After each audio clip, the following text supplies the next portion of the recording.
What is up, everybody? This is Anthony with VR365. What is going on? We've got a brand new show, and I gotta tell you, I'm excited about this one because this is the first time that we've had multiple windows with multiple guests. We actually have two guests this time. I was gonna split up the dynamic duo. It was gonna be Shawn by himself, and Shawn was like, dude, I don't do that. I've got a contract. It's not going to happen. And he's got his VR Roundtable cup with some good coffee in there. Tyler, what is going on? How's it going over there? Going good. I'm glad I'm here. I mean, Shawn could have come on by himself. As long as I'm still getting paid, I don't care. Doesn't matter to me. Yeah, and God, we're paying so much money for these guests, let me tell you. Okay, but yeah, guys, it's another episode, VR365. And so what we're going to do today, I thought there are some news stories, a couple things that are going on in the news that we could cover, but we could also just kind of shoot the breeze. Valve Index, Quest. I mean, obviously we're all excited about the same stuff, and we've all been thinking about the same stuff and worrying about the same stuff and anticipating the same stuff. So there's a lot of things to get into. So anyway, before we start the show, though, I did want to thank one of my Patreon supporters. I've been slipping on this in a major way. I was doing a pretty good job of thanking Patreon supporters on a regular basis, but I got to get back to it. Okay, so I just wanted to say a quick thank you to Mark Henshaw. Really appreciate it, Mark. Absolutely love the support. It is tremendous. You know what, guys? The support has been so good. When I get my Oculus Quest, it's basically bought and paid for by everybody that has supported this show, and we're getting close to a situation where my index is going to be covered too, and almost, we're getting towards there. And if that happens, the great thing about that is maybe I have money that I could throw towards a camera or a better video card or something, because I've got that video card envy. I got a 1080 Ti, but you guys are in the RTX range, right? We are, yeah. Yep. Yeah, the RTXs, man, there's nothing like it. I mean, you can basically max everything out. I mean, they're nice. They're really nice. We ran 1060s for a long time though, so I mean it was a big upgrade going from that 1060 to the 2080. So we definitely noticed it. Yeah, and in fact, you know what? I want to talk about that for a second. Let me just go ahead and switch up this video real quick. I'll just throw something on. I wanted to talk to you guys about, what were you playing, what were you guys doing back in 2012, 2013 before we got into this whole VR thing? What were you on console? Were you PC? Yeah. Are you PC gamers? What's the deal? So we were on Xbox. So we've been playing Xbox for a long time until we started following VR back before even the Kickstarter, when Palmer Luckey first started coming out with all those videos and stuff about Oculus and all that. We got super interested, but we were kind of holding out for Xbox. We really thought Xbox was going to do something with VR. And so we were kind of holding out for that for a little while. And then we just caved and we're like, dude, let's buy gaming PCs and Rifts. And that's what we ended up doing. Yeah. I think myself, I go back to, I don't know, and some of these people may not even know about this, but VR Jam, going back to the beta version of the Gear VR. So I had the Note 4 headset. I guess that's how far back my VR experience goes. But yeah, before that, it was mainly probably Xbox, I'd say, for the most part. Okay, so chat is telling me that you guys are hella loud. Now, I've adjusted your guys' audio levels. I'm going to try to see how you guys are like this for a little while, and then I'll adjust it if I need to again. Yeah. Okay. But yeah, see, I hadn't had you guys turned down at all, and normally I do have the ND, I guess, turned down a little bit. So I got to get that dialed in there. Okay. Yeah, they said, yeah, very loud. Okay, so let me ask this question. So you guys are basically Xbox gamers. You are straight up Xbox gamers, huh? From a couple years back, your blood was bleeding green pretty much, right? Yeah, I mean, I go back all the way to original Halo LAN parties, going to competitions for Halo even, long time ago. And I think, Shawn could speak for himself too, but I think he goes back to playing Halo one on servers, I think, through the PC. I think Halo 1 or 2, I forget which it was. I can't remember. That was all set up through you. I'd never played Yeah. anything with a dual stick like that before. So for me to learn that, it was a pretty challenging thing to try to learn how to aim the guns and stuff to where you're using both thumbsticks on the Xbox controllers. Like back in the day, that was super weird for me. But Yeah. Yeah, they're saying I'm sorry. I'm worrying about like sound quality and stuff. I see that too, yeah. Yeah, they're saying that I'm lower than usual. I always have, like, my mic, I don't do anything to it. It's on maximum, and it's always in the same thing. I might still have you guys a little too loud. Okay, now they're saying volume is better, so hopefully this will be good. Okay, volume yes, sounds better now. Okay, that's good. Okay, so, yeah, so PlayStation, neither of you guys have any PlayStations or PlayStation VR or anything like that, right? I had an original PlayStation, so that's as far as that would go. I have had a lot of consoles. My favorite probably being Dreamcast, but PlayStation wise never really grabbed me. I don't know. For some reason I didn't feel like they pushed a lot early. So I think they lost me real early. Well, some people, I mean, like if you were on the Xbox team, Xbox all the way, it was Xbox, PlayStation, it was a battle. And then you also had Nintendo in there with the GameCube too. Right. Yep.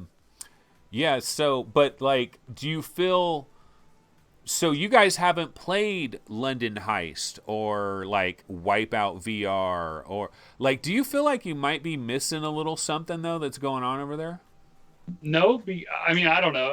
I don't think anything flat is for me anymore. I think it's he's talking to VR. I'm talking VR. Yes, I'm talking yes, VR. Yeah. Astrobot. And, I do. I think we're missing out a little bit. I don't feel like it's worth it to invest in that. I feel like it's a very narrower spectrum of what you can play and what you're allowed to play. Now they are putting more funding into it, so you are going to get a little bit more on the AAA side. But I don't know. For me, it's all about ergonomics and controllers and tracking. So I just don't feel like it's there. Yeah, for me, the big one was the Firewall 0 Hour. When that came out, because we love the PvP, first-person shooter games. When that game came out, I was like, oh man, like maybe I should just go buy a PlayStation, get a PSVR. They had the aim controller and everything, and I was like, that looked really, really good. But shortly after that, we got Contractors, and then that totally like filled that itch for me. You know what though? Farpoint. Oh my God, dude! Farpoint with that actual controller. The one thing that Sony has, and I'll tell you exactly what you guys are missing out on. Okay, so when you think about PC VR, we have Fallout, we have Skyrim, we have some super big games. We have Talos Principle, like some really big games, but they're like flat games that were converted to VR. Like if you think about PC, even LA Noire kind of, like what giant PC VR game that was like a AAA kind of a game is like a true VR game. PlayStation VR, one of the nice things about it is stuff like London Heist, where they took one of their best developers and said, look, we want you to make something that is like a movie. When you're on the freeway and you're in that little van and you have you have a submachine gun and there's like a motorcycle guy driving by, that is an incredible experience. And that looks awesome. Yeah, it does. It's just, I don't know. You can't have everything. Like right, you don't want to have everything. If they come out with a PSVR 2 and the next PlayStation, then I think I'll definitely be looking into that. I think at this point in time, I'm not interested in picking up a PSVR now because I want to see what they're going to do next. And I just pre-ordered all this stuff, so I'm not going to have any money to do that with anyways. So I think I'll definitely be interested on the next step they go, because they do have all these, big name people working on stuff and these big titles that we don't get to play, so I do want to experience that. I just don't know that I want to go back to the PSVR right now. What's the last like PSVR game that came out where you're like, damn, I wish I had a PSVR, but I don't? I think for me it was that Firewall. I'm sure there was stuff Firewall. afterwards, but that's just the one I always think of. Like that was the one. Like I would watch PSVR Frank. I would watch his videos and stuff, and he was doing a bunch of that stuff. I was like, man, I want to play this so bad. Yeah, the environments and stuff in that visually, it looked great. Movements in it look great. Yeah, I agree. Hey, what First about person like shooter. Astrobot? Like, you look at something like that, does it look too cutesy and like, oh, it's a cute little platformer, I don't care about this in VR? Have you tried Moss or any of these things where it's kind of like a cutie little thing and you have a controller and you're sitting down? So Yeah, what was the one that first came out with Oculus? Well, I can't think of the name of the Lucky's game now. Tale. Lucky's Yeah, Tale. so I had played that, and I put some time in that, and it was fun, and it was cute, and it was Right. a cool game to just kind of kick back, relax, and play something in VR.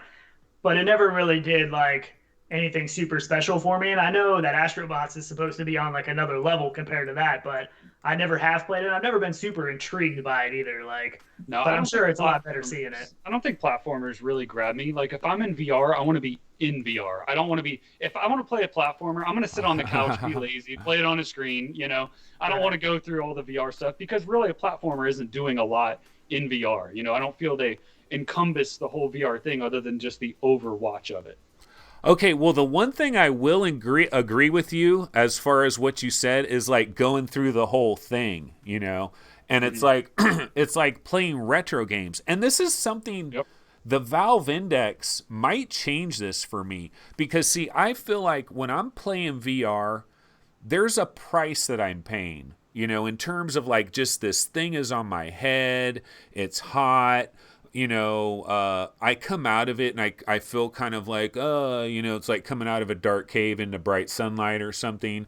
You know, you're paying a price when you play VR.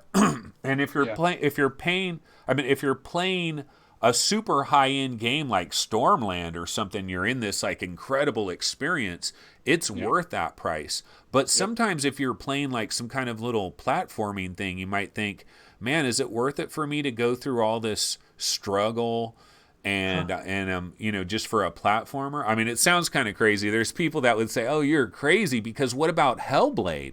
Did you guys not get into Hellblade? No. Wow. Nope, never played it. But that was all third person, right? Yeah. Yeah. So that stuff for some reason turns me off, and I don't know why. Like I know we're probably missing a lot in that. But So I don't you know, guys it are just kind never of did a like whole the shooter guys too, huh? It's like contractors. Very much, So yeah. Yeah. so did you go through like War Dust and like all of Oh, yeah. them? Oh, okay. Every one of Oh them. yeah, yep, everyone. Yeah, we put a lot of time in Standout. We played a lot of Standout there for a Yeah. while. Standout, yeah, that's one that a lot of people. I mean, it's people talk about it though, but it's also and that's Raptor Lab, right? They did two of Yeah, these same games. people. Yep. So Yep. they did War Dust and Standout. Yep. Yep. So Standout had really, I mean, I don't want to say horrible graphics, but it wasn't very graphically intense. And it was all about experience. I mean, it was literally about spatial audio and gunplay. And I think that's what grabbed people. I don't think it was really about, you know, looking around and saying, wow, this looks amazing. Yeah. It I mean, was it's gotten literally better. gameplay. They've done a lot of updates and it's Oh, gotten they a have. lot better. For But sure. in the beginning, yeah, it wasn't a graphical powerhouse, that's for sure. And it still Oh. really isn't. But I mean, it's just fun. And that was kind of the first, I would say, the Battle Royale game. You know what I mean? That was pretty popular still back then. So that was kind of the first VR version of that. You know what I mean? I think that's what brought a lot of people into it. And I mean, we spent a lot of time and it was a lot of fun playing yeah. that, really. Definitely have, yeah. Yeah, we like shooters. We do enjoy them. Yeah. But we're up for anything, truthfully. Yeah, We're yeah. trying to branch out a little bit. I'm a sim guy though too, so I can't lie. I love sims. So that's what makes me want to get a very high res headset. You Like know what's sim going to be racing. weird though? Here's the weird thing. Based on some of the things that you guys are liking a lot, you are getting these Oculus Quests. Like, what are these for you? Because I mean, the only first person shooter that we're going to get. Well, I mean, Dead and Buried is kind of like a Quake game, really, when you're in that. And then there's the Honor, like Honor Call of Duty, not Call of Duty, but Honor and Duty, which came to PlayStation VR. That's going to be on the Quest. What else is coming to the Quest? Is Well, they're Pavlov? coming. There's games coming and some games that we know about that are coming to it too. What was the one that we talked about? Drop-In? Yeah, drop Yeah, I in. can talk about that one. Yeah, it's coming to Quest. I don't know if There it's are not some. for sure yet. He's just planning He'll He's have working on it for Quest as long as it gets approved. I don't His think anybody assets at this and stuff. point. Yeah, I don't think anybody knows for sure what all they're going to approve and what they won't. But I definitely think that one will make it. Sure. But You know, and okay. But what would be like what Quest game is your most wanted game? Like other than Vader Immortal, because that's the most obvious answer. right. I think for me, super hot, going back into super hot is I'm looking very forward to that with the freedom. And I think that one of the biggest reasons I ordered Quest and one of the biggest reasons I want it is just to take it with me. Like I want to take it with me places. I want to be able to show people VR real easily. You know, if I go on vacation, it's easy to throw it in a bag. You know, I can't take the PC very easily and all these, you know, sensors and everything else. But so I think that's the biggest reason for me of why I wanted one, and just that experience of the freeing experience. I would agree, 100%. Yeah, it's definitely about taking it places and letting people experience it, because I honestly think people don't know what VR truly is. My thought is everyone who thinks what VR is thinks what 360 videos are is VR. And you will never understand what VR is until you have a headset on. You don't get that depth. You don't get the feeling of scale and perception. And I think some people need to try it. I mean, the 6 degrees of freedom are very important too, I think. Oh my God. Yeah. The hand presence is incredible. And there isn't going to be a better evangelistic type of device than the Quest for quite some time, probably. I mean, oh my God, like taking that, you're going to sell so many of them. I don't know. It's $400. See, it's weird because there's all these different ways you can look at like pricing of stuff. And on one hand, there's way more people than you would ever imagine that could drop $1,000 like it's nothing on the Valve Index. Like we've seen that, right? But then on the other hand, I know people that are like, I wouldn't buy that until it's $100, you know, and they're like, but have they tried VR? You know what I mean? Yeah. Or have they tried good VR? Exactly. Yeah. A lot of those people are saying that, not getting into it, saying, I could never imagine wasting this money. But when they get one good experience playing VR, I feel like you would want it, no matter what what the cost. But I think that's what the Quest. I think that's that spot Quest is going to hit so well, is because the price point is so obtainable and you don't need anything else. You know what I mean? Like everybody that I've shown VR is blown away and they're like, I got to get this. And then they're like, well, how much is this? I'm like, well, you need about a $400 headset and about, you know, roughly an $800 PC. And they're like, what? Like, it's too much money. And then, you know, right now you need a dedicated space. Like, we both have rooms, you know, that are in, all three of us have rooms that are like dedicated spaces for VR, where once you get the Quest, you don't need that anymore. You know what I mean? You can set it up in your bedroom. You can go to your living room. You know what I mean? You can play in the garage, like wherever you need to play. So I think that's going to I think that's what's going to get people hooked. And then they're going to want to take it to the next level. You know what I think you're going to be amazed by? Because I think there's a lot of PC VR players, right, that are getting a Quest because of this excitement, this movement of freedom, and also wanting to be able to show it to people. And then also you go on a trip, you bring a Quest with you. I mean, what a better thing to bring with you. Incredible VR going with you. That is a beautiful thing. So all those things are nice. But I think some of these PC VR gamers, like, because you go to your man cave, you're in your PC VR man cave, right? But the Quest, like the room scale capabilities of that thing, it kind of does room, like it could do room scale. Developers over there could almost screw around with some crazy room scale stuff that they can't really do on PC VR, because see, the thing with the Quest, they know that you could find a big room somewhere, but you can't necessarily find a big room somewhere with your man cave or your little computer room. You're you know, that's a fixed location, right? Quest, they know that even if you don't got a big living room, you know somebody that does, and you can see what a bigger room scale experience might be, because like tested when they did it, I know it works by 15 feet by 15 feet, and that's pretty big. That's a pretty big room scale experience you could have off of that. And then if you sideload stuff, like if they have sideload programs that do way more than that, like that'll be exciting. Oh yeah, APK. I mean, there'll be some stuff out there. Yes.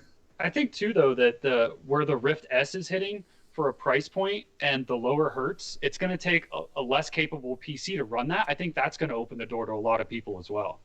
And just the no sensors, the fact that you don't have to mount sensors and have USBs, because I mean they had so many issues with that, you know, with people trying to run extension cables that didn't work, people not having enough USB slots and trying to put the expansion cards in and having those that don't work. And I mean, so the simplified aspect is definitely going to be good for sure. So, okay, I know you guys, both of you guys are buying Quests, both of you guys are buying Valve Indexes, right? Yep.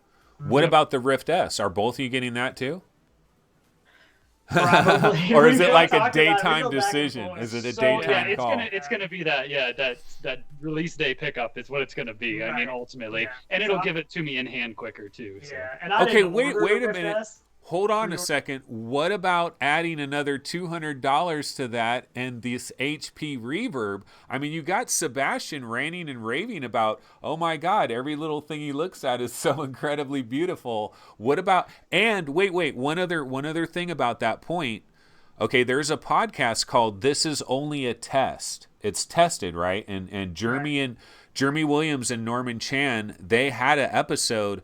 And Jeremy Williams asked Norman Chan, he's like, you've tried the Valve Index, you've tried the HP Reverb, what do you think? And he's like, you know what?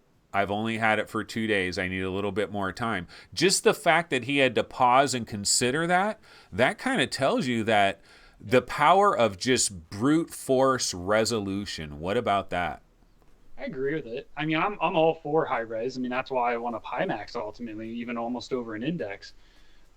For me, the controller ergonomics are probably 50% of it as well to me. Oh God, yes. So sure, that's where it falls off for me. Mm-hmm. And that's what keeps me with the touch controllers, just because, I mean, those ergonomics to me, I mean, that's why the Xbox controller hasn't changed in, 15 or 18 years, is because of that original ergonomic design. And the touch controllers to me feel like you took an Xbox controller and split it in half. I mean, I've always described it that way. And I just feel that that's true. It just fits perfectly in your hands. I just don't agree with the controllers on them. It's just not for me. It'd be great for, like, if you like the sim racing stuff, Tyler, and the flying, but I mean, I feel like if you spent a whole lot of time in that kind of stuff, it would be great. Like if you had the HOTAS and the steering wheel set up and you use that a lot, it would be a great headset for that because you don't have to worry about the controllers then. It's not that the controllers are terrible, but they're definitely not on par with some of the other stuff. You know what I mean? Like when you're used to using touch controllers and stuff, and probably once we get the index controllers, they're definitely subpar. I mean, dude, check this out. The touch controllers, I think, are such a big deal in terms of their like ergonomics and just how well they work, that honestly, if somebody said, should I get a PlayStation 4 Pro and a PSVR, or should I get an Oculus Quest, I'd probably tell them, get an Oculus Quest, because you've got the freedom and those controllers, like the tracking and everything, because like PlayStation VR, the moves are kind of lame, and then Windows Mixed Reality, the controllers are lame. Vive, they're too big and huge. Wherever your console's at, that's all the farther you're going too. Yeah. So. Okay, what about this though? There's some people out there, they're gonna get Valve Index controllers. They're going to have base stations, and they're going to have an HP Reverb. They're going to do the ultimate combo. Yep. I've thought about it. Yeah, plenty of times. I know. Yeah, I've even thought about it with Rift. I mean, ultimately, you can use touch controllers. You still have to run both softwares and Steam and all the sensors and have tons of USB ports, but it's possible, but sounds like a pain in the butt to me. Yeah. Yeah. Okay, let me go. I got to switch this game trailer. I've been running it too long. And we've got a couple of news stories that we could talk about real quick. So why don't we go ahead and get into that? Let me see. Where's my show notes over here? 1 second. Yeah, everyone's fighting it out about the type of computer it takes. Oh, yeah, I know. I was just reading some of that. Yeah, I mean, you can go budget if you really want to, but yeah, it wouldn't be for me. I mean, I wouldn't want to go as cheap as possible. Yeah, the problem is people try, like my PCVR setup, and they want something similar. So if I tell them, you can get a $500 or $600 PC, but it's not really going to run it quite as well as this, you know what I mean? So, and yeah, I don't know. I mean, there's definitely a wide variety. If you go used or whatever, you can definitely get into it cheaper for sure. Well, you know what? Like Sebastian, he has a 1080 Ti, and Norman Chan, I think he has a 1080 Ti too. So they don't have 2080 Ti's that they're running with this reverb right now. I mean, a 2080, that's really not that much above a 1080 Ti anyways. You know what I mean? Like the 2080 cards really aren't that far ahead of a 1080 Ti. I mean, a 1080 Ti, if you have that, you're still pretty good to run just about everything right now without any issues. But a 1080 Ti isn't like $1,000 unless you like. I'm saying you buy it used, right? Right. A 1080 Ti used is like 500, 550, 600 or something like that. Like, I mean, it's expensive. It is. Yeah. But and it may be like a 2,000-hour Bitcoin mining. Yeah, that's what I was always worried about from like ordering one on eBay. I'm like, man, how hard has this thing been ran? You know what I mean? How long is this gonna last? Like, but you never know. Yeah. Okay, well, we do have a couple of quick news stories I thought we might get into real quick. Okay, so Oculus Go is having its 1-year anniversary. Did either of you guys end up getting an Oculus Go? Yep. Yeah. We both had them. I actually sold mine because I figured, what am I going to use this for once I have a Quest? Like, am I ever going to use the Go once I have the Quest? I don't see myself doing that. So. Yeah, no, I totally understand that point, and I thought about it myself. The only reason I decided not to do it is because, see, VR Roundtable, we got a whole bunch of Quest games that are on like whatever account it is, and it's like I've got like 50 Quest games. Why would I just sell this? I might as well just hold on to it in case I want to play one of these games. I don't know. But no, go ahead. I mean, it's good for viewing stuff. I mean, they're good for movies, stuff like that. The other thing too is if I have a Quest and somebody else is here, somebody's over, I can throw them in Rec Room and we can both go in together, which that's awesome, Well, even with the you could do Slightly Heroes with all three. Heroes. You could do Slightly Heroes with the Quest, the PC, and the Go, technically. Right. I mean, I guess you'd have to have probably 3 different accounts, but it's possible. Sure. Yeah. Over the year that you own the Go, was there any game though? Was there any game experience that you played where you were like, okay, yeah, this isn't obviously PC VR gaming, but this is kind of a cool little game. Like, did you ever take it with you on trips? Because I just went to Bodega Bay, and I brought my Go with me, and I was playing the crap out of Dead and Buried, and I'm like, this Dead and Buried is pretty good. Like, I was surprised. Yeah, it does. My favorite was virtual reality, just because it had a soul to it. And, a game like that on a mobile headset played really well, good storyline to it, and it felt like it had something to it. I thought that was a really good game. Yeah, I liked Bait. I played a lot of Bait. And what was that marble, like the ball game where you would shoot the ball? I can't think of what it's called now. I haven't played it in forever. I was trying to look. You know what I'm talking about, Tyler, but... I do. I can't think of it. Oh, Smash Hit. It was Smash Hit. Okay. Yeah, I would play that. Those are really the only two that I really remember putting a decent amount of time into. But I tried all different kind of stuff. Like, there was that one little shooter game, like the zombie shooter game that we played together on the Go. Yep. But, I mean, you just can't compare it. Like, why would we play that shooter game on the Go? We can go get on the PC VR, and have a much better experience, so... What do you think? Do you think there's going to be any kind of a price adjustment for the Go going forward? Are they going to keep it at this $199 level? Or, I mean, now that you have the Oculus Quest, do you almost want to maybe even make the price of the Go lower? And, because, I don't know. What do you think? Yeah. I think they'll wait till holiday, drop it to $150. Yeah. Be my guess. $149 at holiday, probably. I just don't really see a lot of people buying the Go. I mean, I guess it is a lot less money. But people that understand the VR, I don't know why they wouldn't go for the Quest and just save up more money. You know what I mean? Like, it's so much better of an experience, I think, than what you're going to get on Go, unless you're really only using it for, watching movies and stuff like that. But even still, you're going to get a better experience on the Quest because you got better screens. You got a little bit higher resolution and stuff. But, yeah, I don't know. I mean, it's hard to say. Yeah. Okay. Well, another story. Oh, go ahead. What were you saying? No, it still has a place. I mean, some people can't afford a $400 headset still. So still, even at $199 or $149, I mean, that's a quick buy. Walk into Best Buy, pick one up, Yeah. Or at a $400 price point, it might not be that. Especially when it's $99, when they have it at $99, because then it's, because you could just use it for Netflix. Like, somebody that isn't a gamer, you could use it for Netflix or any kind of video things that you're doing. Did you guys ever rip any Blu-rays and like a 3D Blu-ray or anything and get it on there somehow? Have you ever tried that? Not Blu-rays. I sideloaded like a bunch of my personal 360 videos and stuff on there, but that was about the extent of it. Did it look good? Yeah, it did. If I was shooting at like 5.7K, it looked good. And if it was native on there, if you were trying to stream it, it didn't. But if it was native on the headset, yeah, it looked really good. Not bad. It's 360 video. Yeah. Yeah, as good as it can look. Yeah. Okay, and another news story that we have here is that Onward.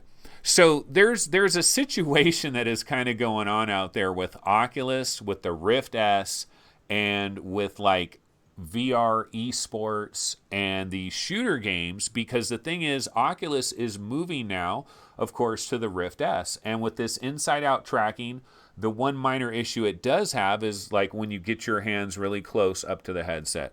And so with gun stocks, where you're aiming down the sights in a certain way, that could be problematic. Onward, in its next major update, is going to have a virtual gun stock mode where it's going to somehow account for this, which is a good thing. And like Onward is one of 3 games that are in the VR League, and the league is sponsored by Oculus, and they require, like everybody uses Oculus equipment, right? And so conceivably, I guess they'll continue to use Rifts as long as they have them. But if they like malfunction or something, then they have to go to the Rift S.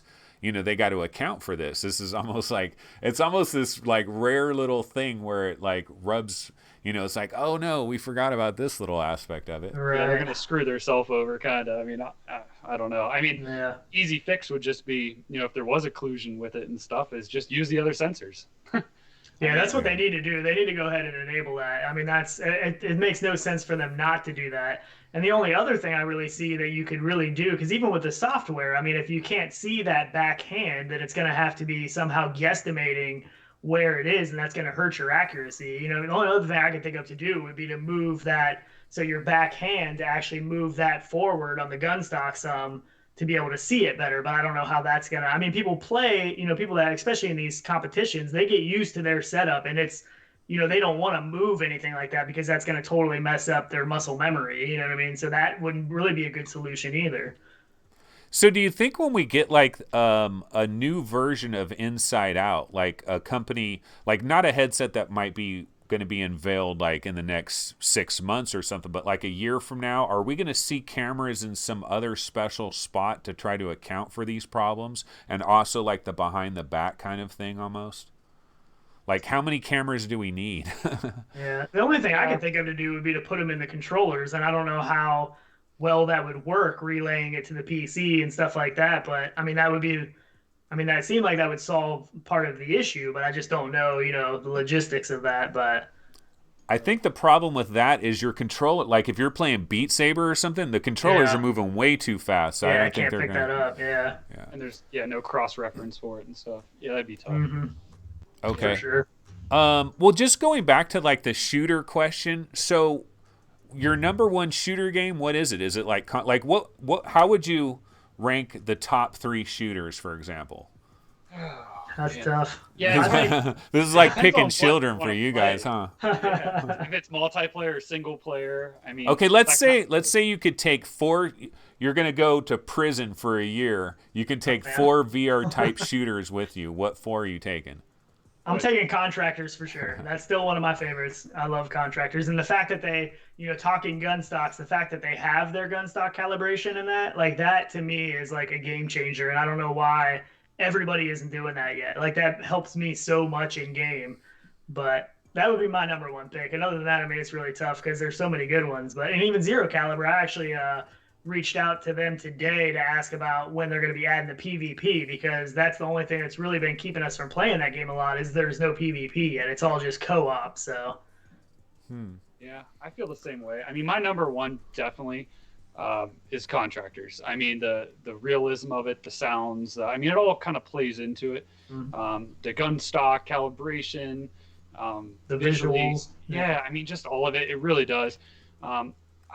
Yeah, Zero Caliber I loved when it first dropped. I was super excited for it. I don't know if we were on the beta of that, but that is a great game. Like I love going down into the gun room, shooting range, grabbing stuff off the wall, putting it on, shooting it. That's great, but for gameplay, replayability, I'm not really into like single player modes. Yeah, they need PvP. They need PvP. So that is a downfall. Mm-hmm. I still do like Standout. Not a huge player base anymore, but I really do like Standout.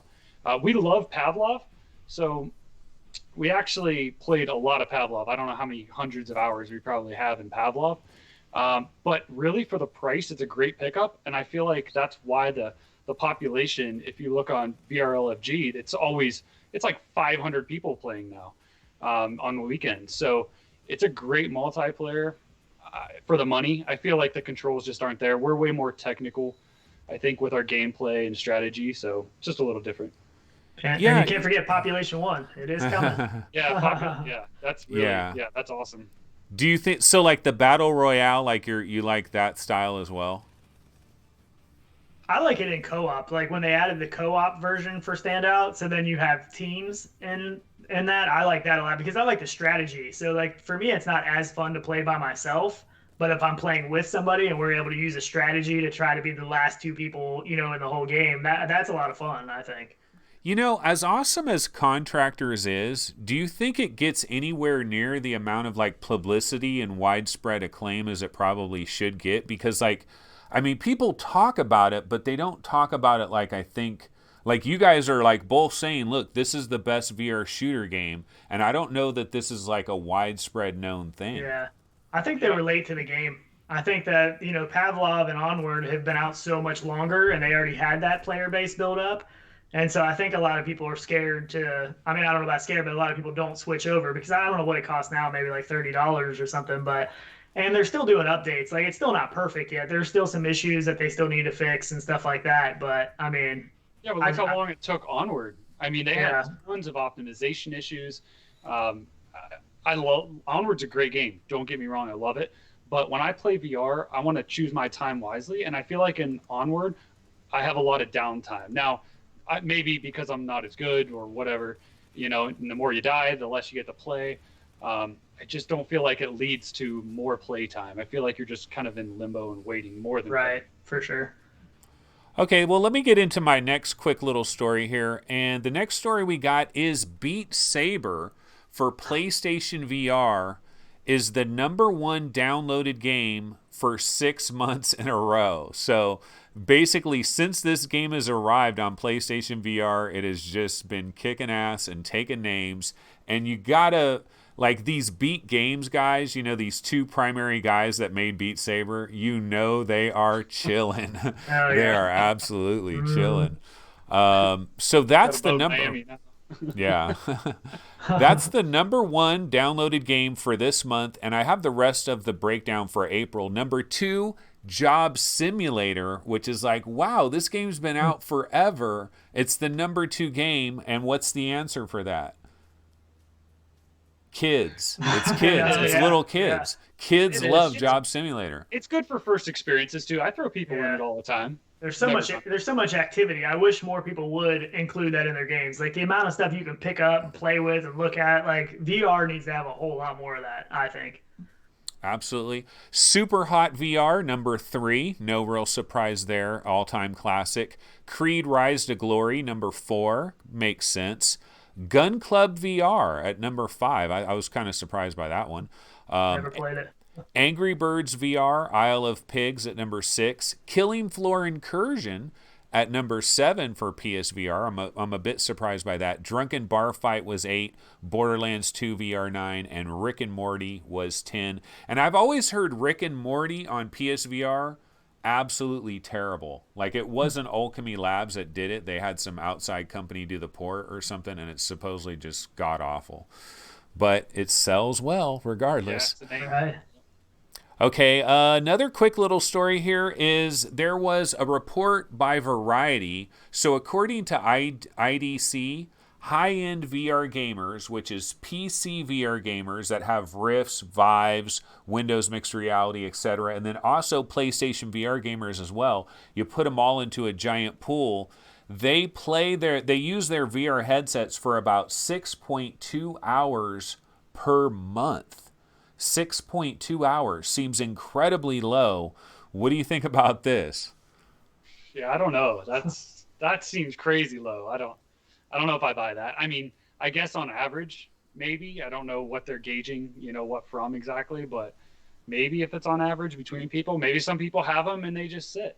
I don't know. I'm pretty sure we've done that amount of time easily in a weekend. Like maybe on one Saturday at sometimes, I'm sure we've done that much time. So for a whole month, I mean, seems pretty extreme, but like, I mean, maybe they're just not using them as much, but I don't know. And it Seems takes low. longer to use them too. So you got to go in, you got to be, turn on a computer, do all that. With the Quest, I bet that number doubles or triples just because ease of use. Yeah, you're probably right. Yeah, it's like, well, one of the things I always hear about, like people will talk about they know somebody that bought a VR headset, they used it for a month, and now it's just collecting dust. And there's a lot of people like that, and it's a weird phenomena, because we love VR so much, and we think that VR is the future of everything, and I really believe it is. It's just maybe we'll take 10 or 15 years to get there, and so it's going to be this kind of slow burn. And I think there's a lot of people that maybe got kind of excited about VR. They tried it somewhere and they liked it, but it was almost maybe a honeymoon kind of a thing. They get a headset, they're using it for a while, they see kind of some of the biggest things that are out there, and then they start wondering why they're not playing Grand Theft Auto in VR and why they're not playing Red Dead Redemption, or all their friends are playing these other things, and then it ends up going to the closet and it's all dusty. Wow, what a crazy thing, huh? Yeah, I'm still asking myself why I'm not playing GTA in VR myself. You're right. That would be ultimate, but yeah, that kills me. Yeah, I think part of it is just not maybe them not knowing the right games to play. Like maybe they don't keep up on it enough to know what the good games are for what they like to do. And for me, I know another thing is just having a friend to play with. Like I love the co-op and the multiplayer games. So like me and Tyler play together quite a bit. Like one of the two of the games that stand out to me was Arizona Sunshine and From Other Suns in co-op. We played those whole games in co-op and we couldn't get enough. Like we didn't want to put it down. We wanted to get through it was just a lot of fun. So that is part of what brings me back. But I like the multiplayer and the co-op stuff. I mean, everybody's different. Yeah. They just need to find what they like. Arizona Sunshine, that's a classic. If anybody's picking up headsets here in the near future, 100% great playthrough. Mm-hmm. Okay, another big story we got for today, and I think this is the biggest story of the bunch. So there was an article by Rebecca Valentine on gamesindustry.biz, and she's basically talking about the Valve Index. And so in this article, and what she's talking about ultimately is that the Valve Index has all these wonderful things that it can kind of do, and it's going to take VR to these new plateaus, the controllers, everything is going to come together. It's incredible. But the problem is, she's saying, is that it might not be realized. And so hold on a second here. I'm going to go ahead and pop her quote up on the screen. I went ahead and made a little graphic of her quote real quick. I just thought it was an interesting talking point. Okay, so you guys, Tyler and Shawn, you might not see this for about 7 seconds, but I'm going to go ahead and start reading this. So Rebecca Valentine, this is from her article at gamesindustry.biz, talking about the Valve Index and whether or not developers will be able to actually push all the things that need to be pushed. So she says here, developers considering these kinds of experiences for the Index can't design exclusively for it, thanks to Valve's otherwise laudable commitment to everything on Steam VR being available across all compatible devices. Unless Valve backtracks on its promise of platform agnosticism, then anything developers make for the Valve Index will come with the concessions the Index strives to eliminate anyway. Games will either need to be equally functional on lesser quality headsets and just enhanced on Index, or they will have functionality on the Index, such as individual finger controls, that they do not have on other headsets, meaning alternate functions will need to be developed. So basically what she's really saying here is that they're not making exclusive Index games. Like, no one's making games that require a Valve Index, or, well, you don't necessarily need to make a game that requires that headset, I would think, but like the Valve Index controllers, like they're not going to make games that absolutely require that. Could this possibly be a mistake in some way? You want to start? Yeah, so my original concept, what I thought VR should do in the early stages, was I thought every VR headset should just be a glorified monitor. essentially, with an HDMI input and peripherals that connected separately to the computer. And it would all be mix and match. I thought it would be a great way for Microsoft to do it because they have an HDMI output on Xboxes, could adapt to headsets. I thought that's kind of the way real early that it would end up going. Now we've kind of seen a divide with now how Facebook owns Oculus and them trying to keep their stuff proprietary and in their realm. And Steam has kind of been a little bit more of the open source. So I feel like it's kind of going two different directions. I get it. I don't know. I mean, I do get it because if you do make one core sale that works across all platforms, you're ultimately going to sell more copies of games and devs better for them. But I don't know if it's going to go that way. I don't think it's going to.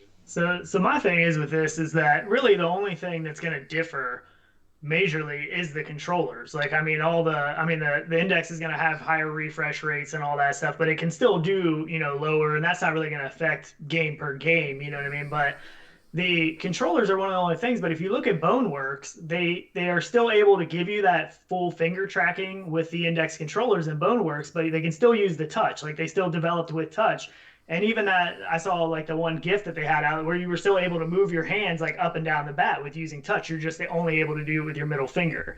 You know what I mean? So I don't think that it's like, I don't think the Index has anything that's so drastically different from everybody else that it's not going to be able to be implemented in. And is every game going to have full finger tracking? No, I mean, obviously not, but I wouldn't think it would be that much to add it in per game, and it just doesn't have it for the other controllers. But yeah, I don't know. Like, I don't think they're any different until you go to like Leap Motion, you go to full hand tracking, then that throws everything out the window. Yeah. And I think that changes it. But okay.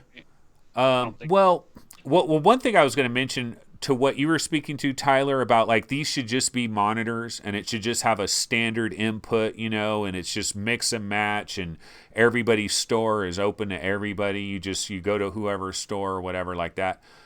I do agree with that idea, but you know what I think? We got to get to a level of technology where we're like, okay, this is the way you do a VR headset. Right. And it's kind of like if they were still building DVD players, like, if they had like 20 different companies that were working on their own idea for a DVD player and they don't have a standard DVD player yet. So we're kind of early in VR they all pretty much use HDMI and USB. So you would think they could kind of all be standard. I would think so. They're just trying to drive traffic towards their stuff, yeah. I'm sure. Oculus's main thing is they want you to buy their software, because they are making money from software sales, how Steam has done for a long time, where Steam just says, anybody can buy from our store pretty much for the most part. I mean, any of the headsets will mainly work on Steam where, yeah, I mean, I don't know. I guess we get into a whole nother subject when we go that route, but. What do you think about? No, that's a great subject actually, and I want to flip it in a new direction. Okay, so Epic Games, right? The Epic Store and all that. This Epic thing, you might think it's unrelated to VR. Like, what the hell does this have to do with VR? But the fact that Epic is buying up all these companies and doing everything, basically what they're doing is they're going to say, you know what, Valve? Steam is Coke. We're going to be Pepsi, and we're going to buy our way to Pepsi, and we're going to spend as many billions as it requires, but we're going to be Pepsi because in the long run, we'll make enough money as Pepsi over the long haul that we're going to do this. Now, that's a major threat to Valve. Like, this is the biggest threat they've ever encountered, probably, in terms of like the unofficial monopoly that they got going on right now. And I mean, they're not forcing anybody, but it's just turned into a monopoly practically. And this is the biggest threat they've ever faced. My only worry from a VR standpoint is like, Valve is screwing around with this VR stuff. Now they've got a serious danger that it's like their house is on fire over there. You're screwing in this other room working on VR. Your house is on fire, bro. So, like, is there any worries at all with that? No, I think competition leads to innovation. I mean, it always does because somebody's going to strive to be better. When you have a monopoly, they get stagnant and they just don't keep progressing as fast as they could probably. But my worry is they're spending time on VR right now. And it's like, yeah, continue to spend time on VR, continue to build these games. But now that they're being attacked by like a real threat, they might be like, well, the hell with this VR crap. We need Half-Life 3 on flat stat because pancake version stat. Yeah. You know?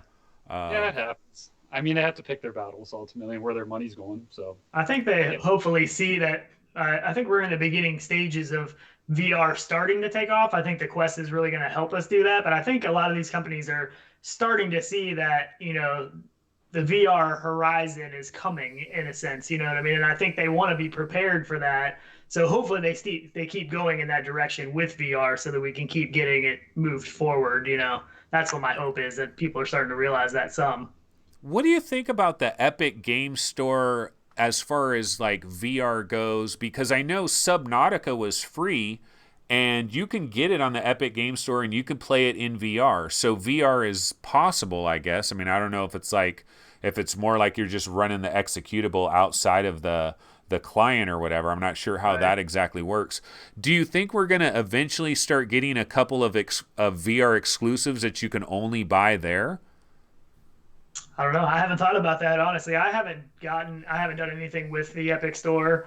I mean, I already have Oculus and Steam and stuff, and I just hate having tons and tons of stuff where all my stuff split up everywhere. You know what I mean? So, and maybe that will make me go over there. You know, maybe if they do get those exclusives, that could be what makes me download something on the Epic Store. You know, I don't know, but yeah, it depends on how much they want to invest in it and push towards VR. If they do, then they're obviously gonna pay to have exclusives on there, and that would be smart of them too, but I don't know if they will. Yeah, actually, if they start doing that, that's a good sign. It means VR is healthy enough that they need to invest in that. Exactly. For sure. Okay, so what I've popped on the screen now it's going to take a little while to get to you guys, is your actual footage from Lo-Fi. In fact, let me go ahead and turn up the volume. We could listen to what you're saying here. Let's see. The problem is you won't hear it until so if they are going to do a Kickstarter, we'll definitely announce some more once the Kickstarter goes You're live. basically talking about they're definitely going to do a Kickstarter. We'll announce more when da-da-da-da. But yeah, so you guys got to check this out. I'm going to be checking this out soon. I haven't been able to check it out yet, but I am going to take a look at this soon. So this is Lo-Fi. This is by the developer of Technolust, Iris VR, I believe, right? And it's coming at some point in 2020. And if you want some Blade Runner on a stick, this is what it's all about, right? So good. Tell us about it. I mean, I spent quite a bit of time in this. I mean, I just love it. The environment is just, to me, I don't know, like it hits an area that we haven't really gotten a whole lot in VR yet. You know, we had Technolust, but that game, I really enjoyed that game, but it was really early. Like that game actually came out before Touch even released, I believe, and it was only gamepad. So they later added Touch support.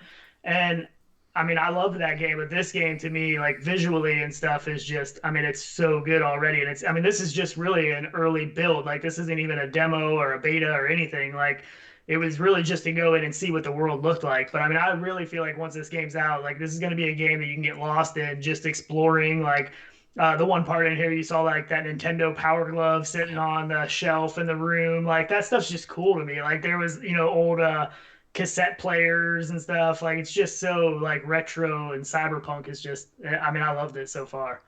Yeah, my big thing is all the lighting in it. The lighting and the sound all adds to the realism of VR, and that's what a lot of people aren't using. And it costs, I don't want to say it costs as in monetary value, but cost on the dev side a lot inside the game. And they're doing it really well in this. So whatever they're doing, and given we do have some higher end graphics cards, but running it no problem. Right. I mean, I said something to the dev. I said, man, this thing runs so good. Like it's perfectly smooth. And he was like, what? Really? He's like, what kind of computer are you running? And I told him, and he was like, oh, it's definitely not done being optimized yet, but it's good to hear that it's running. But I mean, we have higher end PCs, so I don't know how it would do on something lower, but I mean, it ran perfect for me. Wow. Yeah. I'm interested to see, because I my 1080 Ti, I'm very, because dude, looking at this video right here, this looks gorgeous. Like this looks gorgeous. With the flashlight. My favorite thing is the spatial audio through Oculus he's using. So I don't know, Anthony, was that on your show a day or two ago talking about audio in game or something? I think it might have been. But he's using locations for audio inside the game instead of just playing it straight into the headset. Yeah. So you can actually hear audio sources and music coming as you pass them. So Right. even just that adds to the realism of it. Like in one area, you walk into a room and there's a boom box like up on the shelf, and like as soon as you walk in the room, you can tell where that music is coming from. And then I walk around the corner, I was like, oh, there's a boom box up there playing music. You know what I mean? And that's pretty cool. Yeah. But Yeah, man, it looks beautiful. I can't wait to check this out. Just because, like, for me, it's the star of the show is the atmosphere. It's the vibe of the place, right? What about the music? Is there any music in it right now? Because I gotta imagine the music would be like huge part of it. Yeah, so it is like they have the boom boxes and stuff in there, and then like at one point in time I was in the flying car and there was some buttons above me and I hit the play button and some music came on and I was like, oh, nice. It just sounded really good. But I think the biggest thing for me right now is the lighting in the game. Yeah. And he said something about that the dev did that he was using a Rift S doing some testing or whatever. He was in the Rift S and he said it looks really, really good. So I'm guessing, with the newer lenses and everything, it's going to look even better. And I'm hoping to see this in a Valve Index sooner or later. But it kind of gives even a glimpse. Like, it does look a lot like Elite Dangerous when you're inside the car, the air car, or whatever you want to call it. It gives you that feeling with the graphics in front of you, the map and everything. Like right here, Yeah, which on those higher res displays is going to look a lot better, because that's my only complaint with like Elite Dangerous is just it doesn't all look crystal clear. So did you guys try Air Car on Oculus? Mm-hmm. How would you compare being in this vehicle to being in that vehicle and the cities? For me, it was a really long time ago when I played Air Car. That was when it first came out. I haven't been in a long time, but it definitely has a similar feel. You know what I mean? Like with the cars flying around. And if I remember right, the controls are pretty similar. We can't really judge this either because it's like pre-alpha pretty much. Right. Yeah, but the controls are really good. It flew really good. It took me a little while to get the hang of it, but it felt really good. I don't know how else. I love the game. Like when he gave us this access, I told him, like, man, I'm just like blown away. Like, I'm already so in love with this. And there's really not even any game here yet. It's really just a world that you can look around in. He hasn't even added in the UI yet or anything. So, I just love it. I can't wait for this. Yeah, Paradise Decay is saying that it ran perfectly fine on his 1060 as well. Oh, yeah. So, that's awesome. That. Yeah. I was watching his video earlier. I didn't catch the beginning. I got to go back and finish watching the beginning of it, but... And BloxyMan22 says, can anyone try this demo? No, unfortunately, it's only for us entitled YouTubers. It is for the entitled. No, actually, see what it is, though, is it's a press build.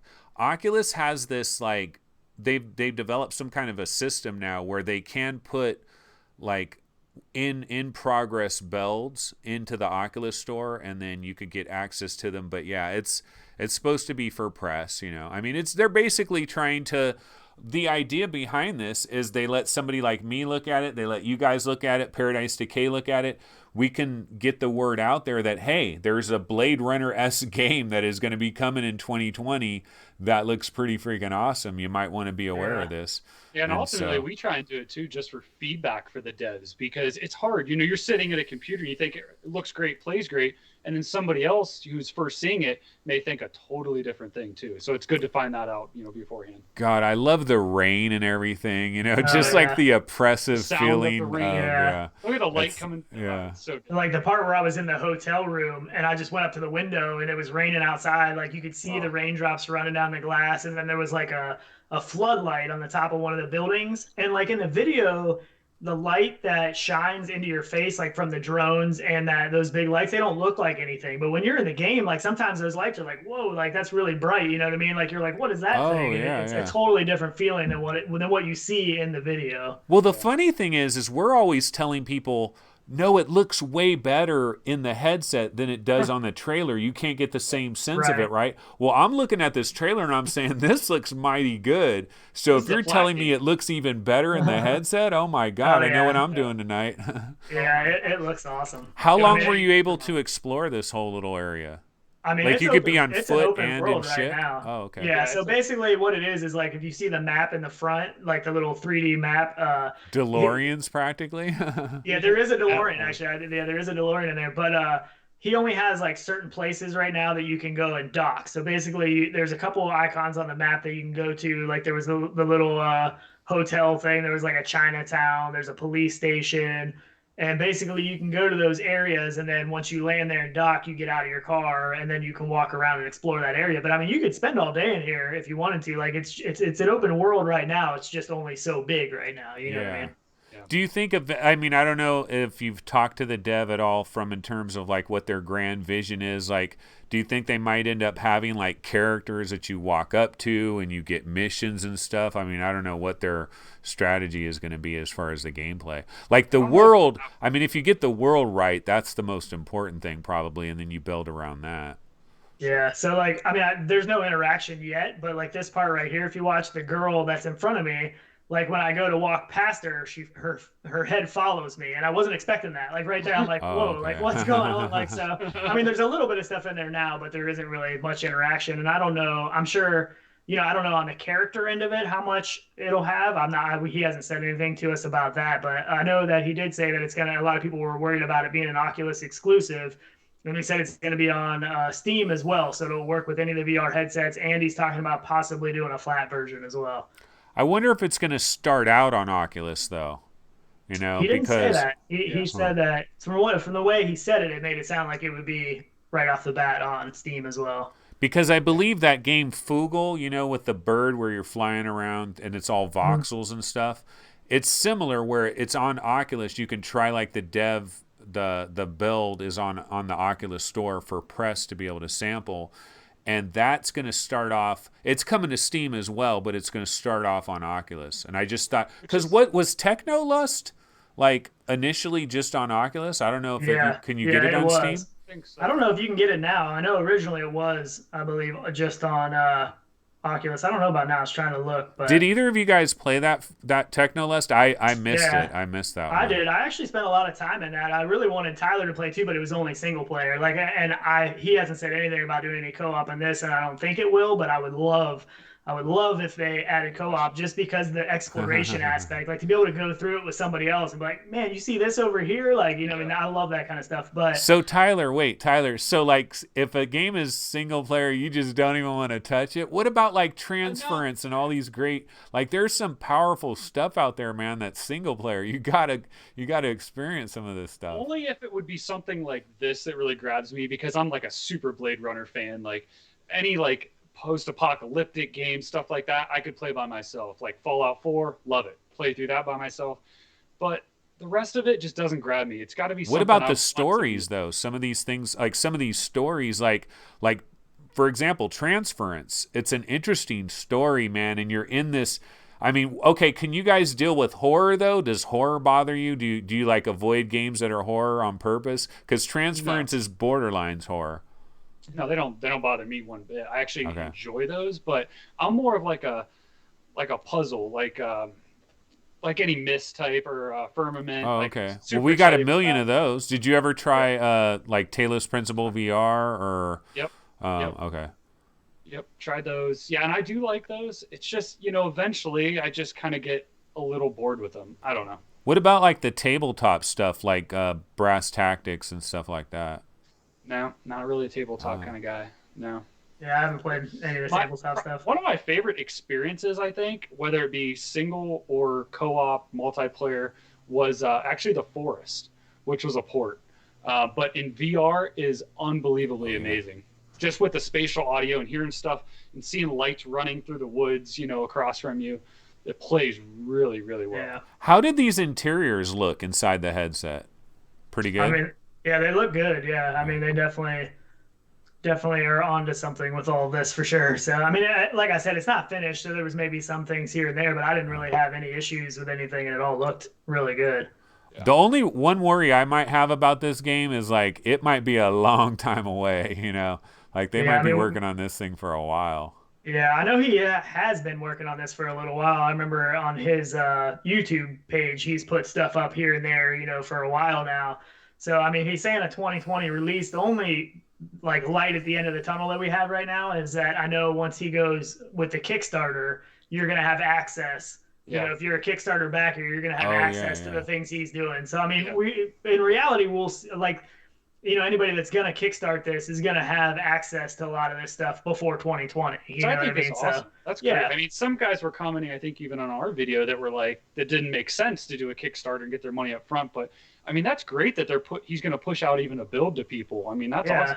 Proof of When do you concept. think that Kickstarter is going to start? Did they say when it was going to start? It's supposed to be mid to late summer is what he said. And he did say that there's a chance there will be a demo, like a playable demo version before the Kickstarter. So it might not be too long at this point before people at least get to experience a little bit of it. You know what I mean? And if the Kickstarter does well, this game could be even better, because if he can hire help in too for this, I mean, it would just be amazing. It really the VR space is just a hard area right now. You know what I mean? For a dev, for the smaller dev teams, it's hard to put out a product without the funding. You know what I mean? So to do a Kickstarter, and as long as it's a reputable source, that's going to put out a product, I think it's a great thing. I mean, like, you have a lot of these bigger game titles that come out, but a lot of them are funded by Oculus and stuff like that ahead of time, so it's easier for them to do all this work, without having any funding. So, I mean, I'm okay with it if it's somebody reputable that is going to put out a product. And he's put out games before. Technolust came out, and that was a Kickstarter game. So that started as a Kickstarter. Yeah, who was it that left doing stuff on their own? And wasn't it Onward? And he went to Valve, and they were helping him with it. So he made that game. That was a one-man game originally. Onward, before they basically brought him into like the Valve offices or whatever and gave him his own space. And I'm sure he has probably more people working with him now. But yeah, that was a one-man show when it first came out. Yeah, so I mean that definitely has to rank among some of your most wanted VR games that are coming up, right? Oh, Lo-fi. yeah. I mean, it's definitely up there with some of the big ones at this point. Yeah, number one, probably. Well, not maybe number one for me. It's just the theme of it. Like, that's one again I could play single player. So, like, how you guys are kind of interested, you're kind of interested in getting Rift S's, right? And like, right when they come out, like, maybe some people think, what do you call it, Stormland is going to be out the day the Rift S comes out. Like, I mean, I know it's single player, but it's Insomniac, and it's like one of the most AAA games ever. Would that tempt you guys at all? Absolutely. I've been looking forward to this game for, a year and a half? You said Stormlands, right? Stormlands, yeah. Yeah, Stormlands isn't single player, though. That has co-op as well. Oh, yeah, it does have co-op. Yeah. Just normal. So the thing is it just a fact where you just want to have another human in the game with you? Sure. Is that a big part of it? It's just more realism, Yeah, it finding has the things. immersion. Showing somebody something, like scavenging, it's great. Just leads to better gameplay. More Hey, realism. Paradise Decay says at VR365, if you like Aircar, you will love Lo-Fi. The developer was inspired by it. Dude, Aircar is freaking incredible, but the only thing about Aircar is if I take my thumbstick and I just try moving it like this, where the screen just goes like that, oh my God, it breaks my brain in half. Did you guys try that? Some issues with it. Did you guys try that with Lo-Fi at all? Was there any weird motion sickness stuff when you were up in the little hover car? No. Yeah, I didn't have any issues, but at this point I can pretty much do anything, you know what I mean? Nothing really bothers me. Like, back in the day, the only thing I had any issue with was Eve Valkyrie when I first got VR. Like, I could do all the free locomotion with walking around, but flying in that thing for some reason was like, I'm not feeling too good. But just like Elite Dangerous, if you played that, it really gives you that same feeling of in a cockpit, kind of same deal. Yeah, I didn't have any issues with it though. I mean, I was good to go. Yeah. So coming up is eventually the Valve Index. You guys were both in the first wave, right? I was not. No, I was actually at work and I couldn't get in on the first wave. Yeah. Oh man. So I didn't. I was the first wave, and it was literally a split-second decision. Like, I wasn't even planning on ordering, but I'm like watching everything on my phone at work. I'm like, oh, this thing's about to go live. And I was like, I don't know. So I texted my wife actually, and I was like, man, this Valve Index is about to go live. Should I just order it? And she's like, go for it. And I was like, okay. So I just ordered it. I didn't even think about it. I was like, I mean, it's just, and I didn't know. Like, I had no idea that it was going to sell out that fast. Like, I mean, I was like slightly worried about it, but I didn't see it coming. I didn't think it was going to sell out like it did. Yeah. And we don't know the numbers either. We don't even know how many that actually was, but. Yeah. Actually, the developer of Lo-Fi, like, he had a tweet that says, something about don't worry about something selling out when you don't know how many numbers were available. Just be quiet or something like that. Right. Yeah. I forget what his tweet was, but it was like, damn. Yeah. I mean, Nintendo's done that for years. They limit supply and drive demand up. I mean, it's a marketing technique as well. But. And Valve's definitely playing the game with the way they did their announcements and all this stuff. I mean, it was directed at Oculus, so I mean, they're playing the game. I mean, that's for sure. Do you think in between now and as we get closer to when they like start shipping these things, are there any other shoes that are going to drop? Are we like when are we going to ever see a trailer of one of their upcoming games, or are they going to wait till the damn thing's done before we see a trailer, or do you think are there any other, like, is there some mystery games that might come along with this that might be available around the same day that this thing starts hitting people? I know a possibility. You got Cloudhead Games. They made Episode 1, Call of the Starseed, Episode 2, Heart of the Emberstone. They made this little 10-minute thing with Aperture Hand, whatever, so they have that thing that's probably going to be available for free on Steam once this comes out. They might have a game, who knows. You also have Zalubu Productions. That was the guy that made this game Vertigo. It was kind of like a little adventure game. He could possibly have something. You got Boneworks. Maybe Boneworks isn't as far away as everybody thinks it is. Or do you think this is just going to come out and it isn't necessarily going to have anything that accompanies it? When you go to the website, what game does it show when you're sitting there? No Man's Sky. It does a little No Man's Sky commercial. And, June 28th, I don't know if No Man's Sky is going to be available that quickly for VR, the update, the Beyond update or whatever it is. Yeah. I think they're going to do... Go ahead. I think it depends, too, on how quick they rush it to market, truthfully. Who's prepared, who's got their games ready, who's lining that timing up. But, I don't know, or what they want to invest in it or who they want to sign up. Yeah. But do you think Valve might have, because normally a lot of these people in the press are like, well, where's the launch games? Like, this is a new Nintendo or something. Like, it doesn't necessarily need to have launch games, but some people kind of have this like there should be some game, there should be some new thing that comes out with this, right? I don't know why people necessarily think that, but apparently they do. Do you think Valve should have maybe had a couple of developers get something ready for like a really enhanced Knuckle type game? Yeah, I think we'll get something. I mean, I really feel that something is going to come out with this because they're going to want something that's going to showcase what it's capable of. You know what I mean? With the index controllers and stuff like that. And if you look, there's been devs that have had these controllers for a really long time. So it's not like this is they just got them and they're scrambling trying to get something done. There's been people that have had these controllers for a while. So I really think they're going to, I don't know why they wouldn't do something. They're going to have to do something that's at least going to showcase, their product. So, I'm looking for something. I don't know what that may be. If it's Boneworks, that would be great. I think everybody would be excited about that, but I don't know that that'll be the case, but we can hope. I think it's going to go along more the lines of my hope is just because of doing the lab and stuff, how they did that originally, is I hope they go like the Portal route. That would be my dream. I don't know if they will.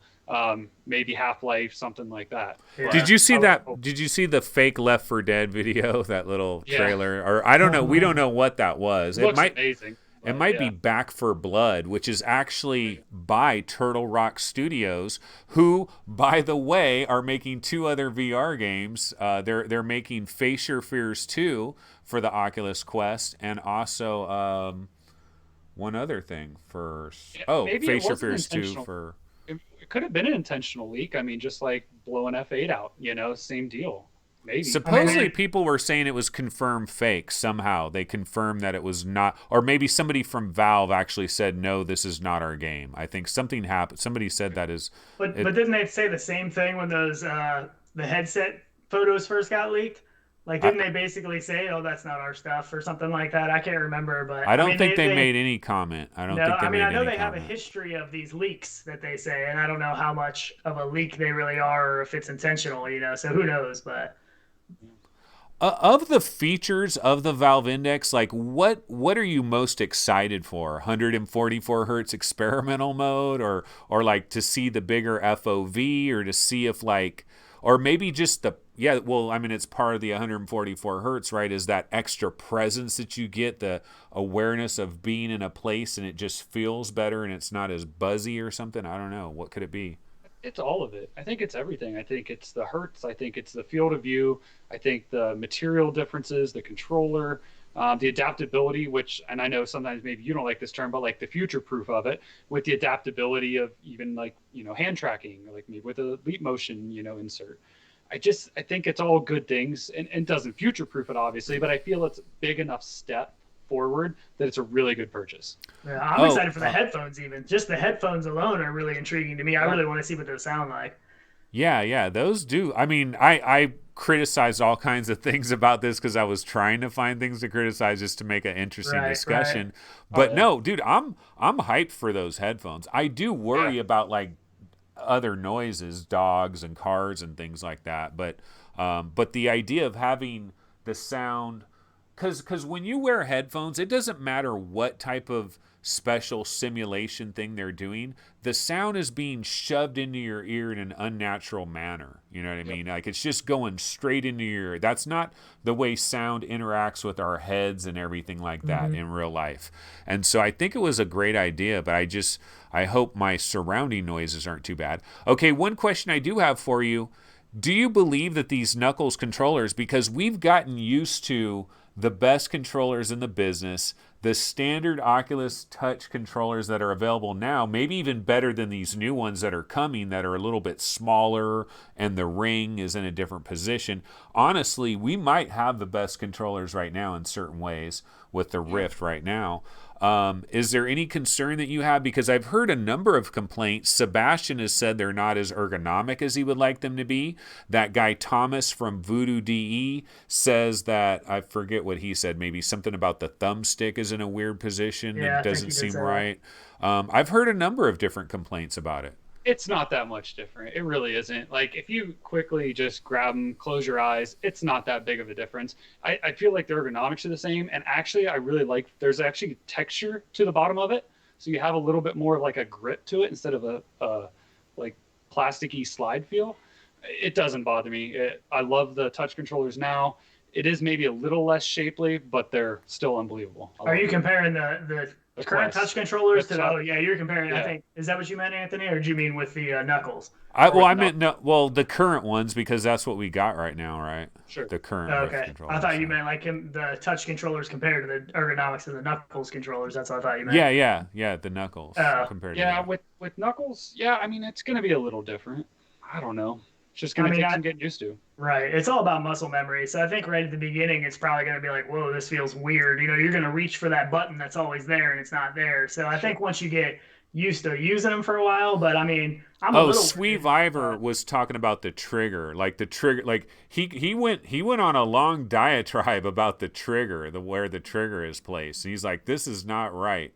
But, it's funny how one guy says the thumbstick, one guy says the trigger, one guy says the ergonomics is like 4 different complaints, and so you just never know. And you can't please everybody. So, I mean, it's really going to be, you're going to have to try it for yourself. It's so hard to say based off of somebody else's hand, you know what I mean? Who knows? I mean, we might love them, we might hate them. I don't know. Some people love the trackpad. I couldn't ever see myself using a trackpad, but some people love them. Yeah. Some people like the Vive wands, as big and giant as they are. I had a Vive for that's what I started off with. I had a Vive, and when I first got the wand, I was like, oh my god, this is from Star Trek or some shit. This is next level, because it felt strong and heavy, and it's got this space age trackpad and everything. It felt amazing when they very first came out.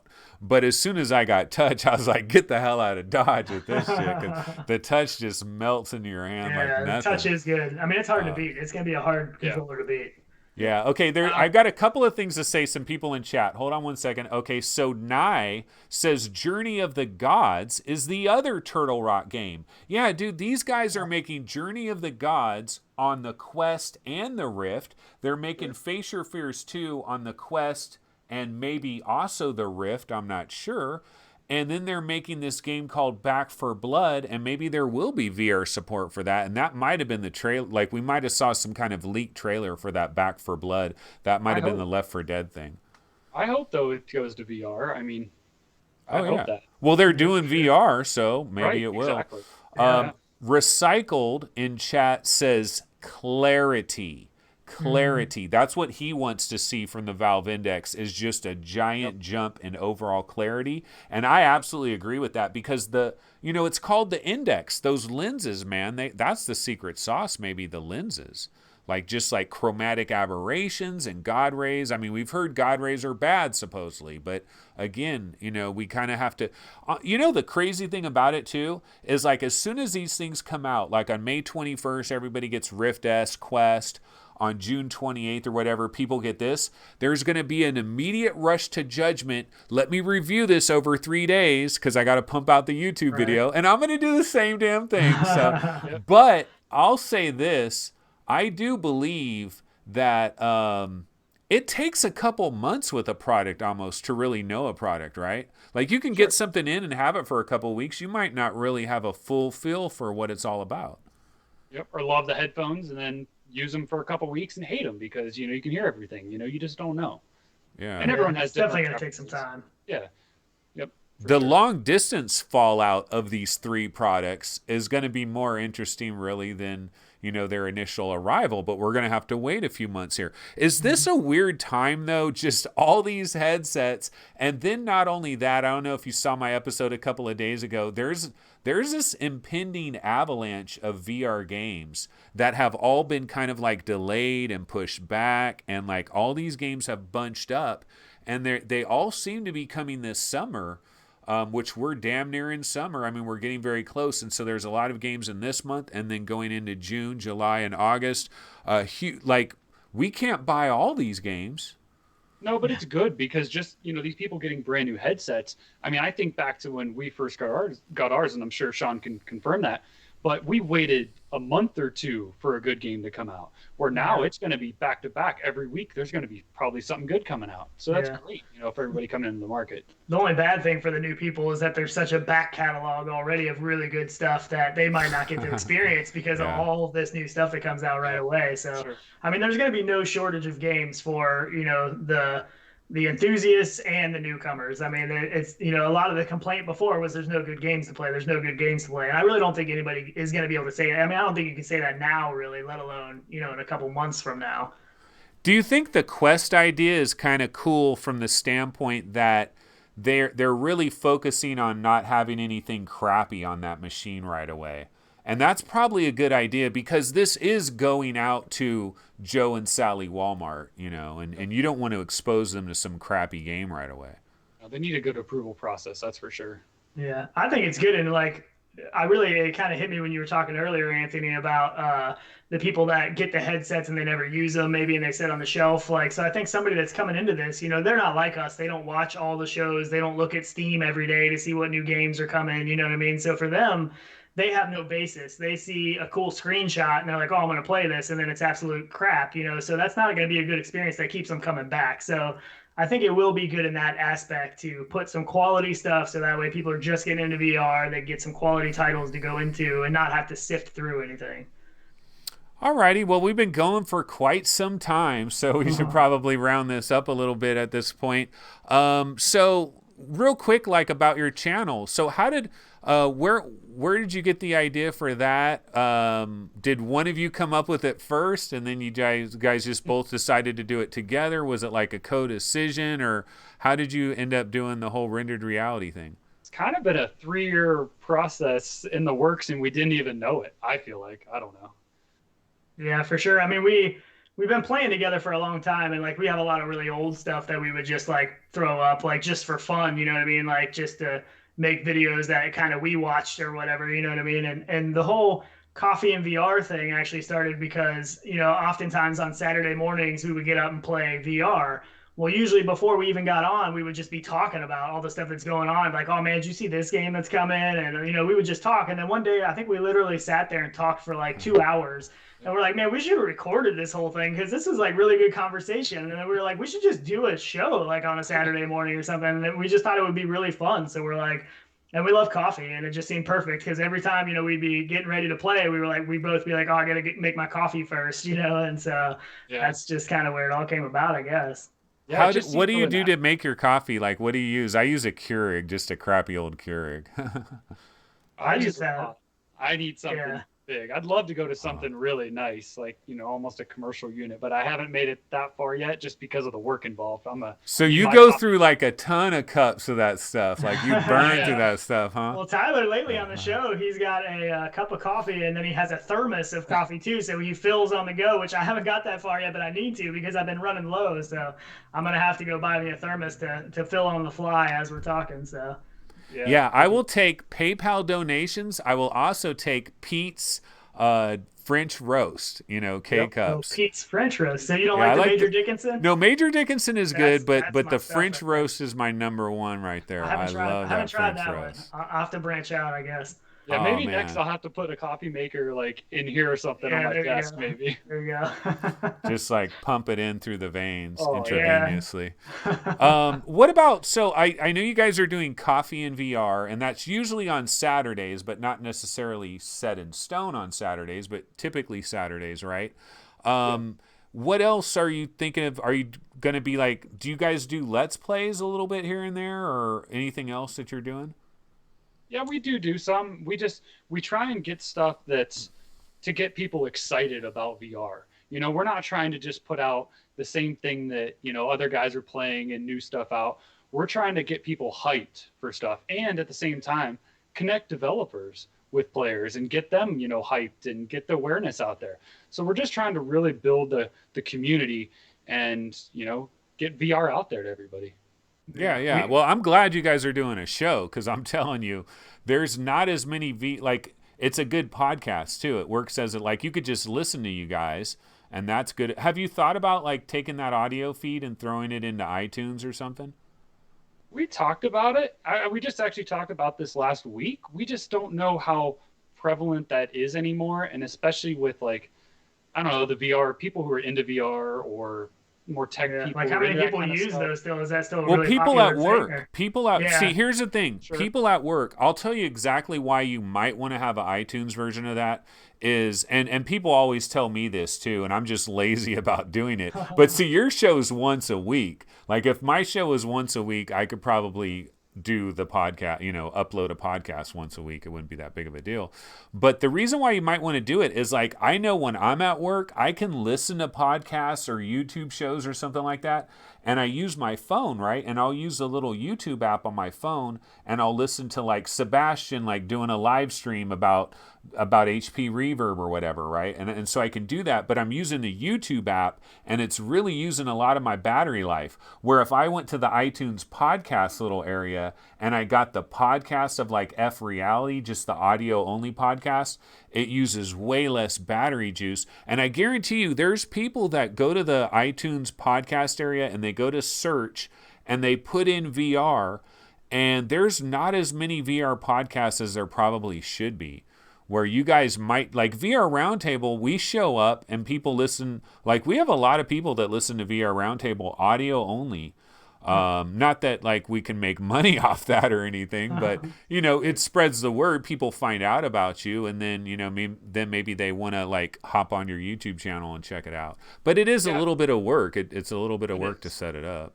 Yeah, it's kind of double duty. But I mean, if we get enough people that ask us for it, absolutely, there'd be no doubt we wouldn't. But yeah, I guess for the time being, kind of this is our media outlet, and we kind of want to keep it all located in one. But yeah, we may throw it out there. Absolutely. Yeah. Cool.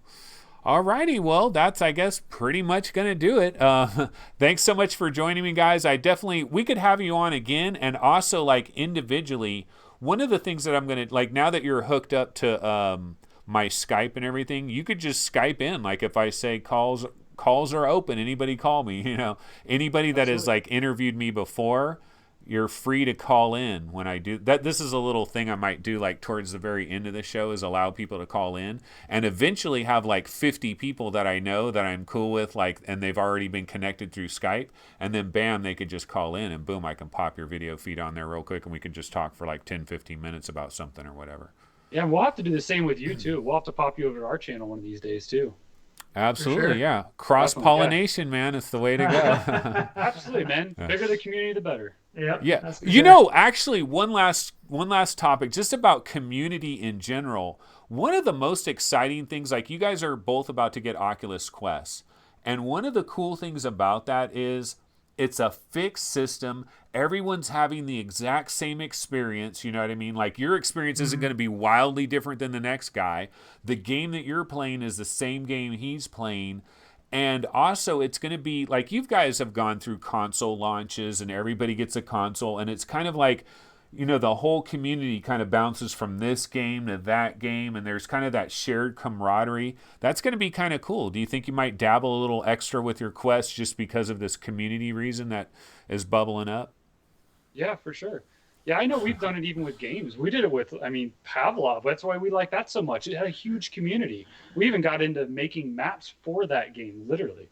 So, I mean, just the community is what builds a platform. So with the Quest having a huge community, it's going to lead to better games, better experiences, shared experiences. It's all great. The Quest I have a feeling I'm going to end up using the Quest a lot more than I suspect I will, just because of that 6 degrees of freedom. Like, I think when I got the Go, I was like, oh, I'm going to use this all the time because I love VR and it's so quick to just pop it on. You know, I don't have to turn on the PC or anything, but it didn't give me the same experience. You know what I mean? Like, I really missed that 6 degrees of freedom. So I think the Quest is going to get a lot more use than what my Go did, I think. It's going to be weird, though, because you're going to be playing, like, you're going to have that freedom, and you got to unlearn rooting yourself in that one spot. Yeah. And then you're going to be playing super hot doing the Matrix, and then you're going to go back to your Valve Index, and you're like, I can't do the Matrix on this too much, you know? I don't want to break it. If I can be a VR fail and run into a wall and be on a video somewhere, I'm cool with that. We can make that happen. Yeah. There's been plenty of those. I wonder how many are actually real. You know that famous one where that girl takes off? First of all, she has a cord that's like 100 meters long. Like, where the hell did you get that cord? And then she goes running all the way into that speaker way over by the wall. That was crazy. I in some sixth sense love watching that stuff. I don't know why, but it just cracks me up, even though it's like horrible for the person experiencing, but it's so fun to watch. Dude, what about the first Quest? No, I don't even want to say it, man. I hope nobody gets hurt badly on a Quest, you know, because that's going to be bad for VR. Will, because they haven't tried VR before. Oh, my God. And people are going to ruin them outside. They're going to do all kinds of dumb things with them. The Reddits are going to be filled with crazy stuff after they come out. I'm sure you're going to see all kinds of crazy things that people have done to their headsets or people in their headsets or whatever. But yeah.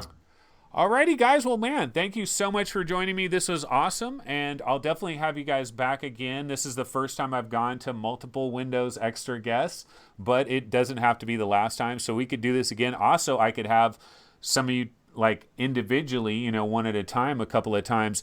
That's actually something I would like to do, just to dial back into more of like your early days with VR, like 2016, 2017, you know, and stuff like that. And also maybe some of your back history as a gamer, like way in the old days and stuff, and like what you're really looking forward to as well. So sometimes doing it individually is cool as well. So I might try to do that. And we talk about what our daily drivers and stuff are too, because we know we got to. Oh yeah, the daily driver. I remember that. The daily driver, dude, that is just so popular right now. I hear that everywhere, and I'm telling you, in 2005, I never heard no one say nothing about no daily driver.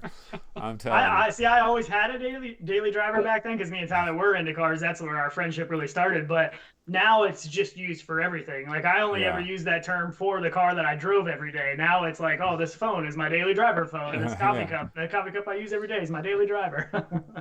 What's your daily driver on coffee and all that? Yeah. Yeah, that's funny. Oh, what about Stangerism? So that's all about Mustangs, right? Because like everybody got that incorrect. No, I found out because Mame Fan solved the riddle, and I was like, oh, Stangerism. So what do you drive a Mustang right now? I don't anymore, but I was big into Mustangs for a while in my younger years, and the whole gamer tag came about because I had got an Xbox and I needed to make a gamer tag, and every single thing I tried said, sorry, already taken, sorry, already taken. And one of my friends used to he was into Mustangs too, and he would call them the Stangerisms or something like that. Like, oh, let's get the Stangerisms out. And so I typed that, and I'm like, I'm sure nobody has this, and it worked, and it's just stuck ever since. But everybody says Strangerism when you see that. Like when I play online, every single person says Strangerism instead of. So I mean, it's no big deal. But no, check this out. Funny. I've seen your name in all kinds of different places like that. And I didn't even know there wasn't an R there. I just assumed, like my brain just assumed there was an R there. I'm not even kidding. I thought it was Strangerism the entire time. And I don't think thought, I've that's ever a heard weird- anybody read it the right way the first time, like ever. I mean, it's never failed. Like in all our Xbox years, it's never failed. That's what everybody kind of said. So I mean, it's some kind of brain trick with the way the letters are, put in there or something. I don't know, but yeah. It's cool though. It's cool. All right. Well, thanks so much. Rendered Reality on the show. Thank you, Tyler. Thank you, Shawn. Absolutely appreciate it. It was awesome, and we'll absolutely have you back on soon. And I'll just go ahead and say that we're going to end the call now. But thanks so much. Really appreciate it. Yeah, thanks, Andy. Thank you. Okay, take it easy, guys. See ya.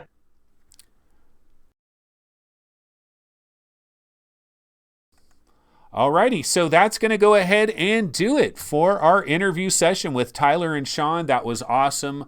Really appreciated that. Didn't get to a lot of the news today, but if anything really pops up, we can, of course, get to it tomorrow on Saturday's episode. Speaking of Saturday's episode, we're probably going to start about 15 minutes after Reality is over, or at 12:30, whichever comes first. And so that's probably when we're going to start tomorrow. So anyways, I'll go ahead and see you guys tomorrow. Have a good one. Take it easy. Later.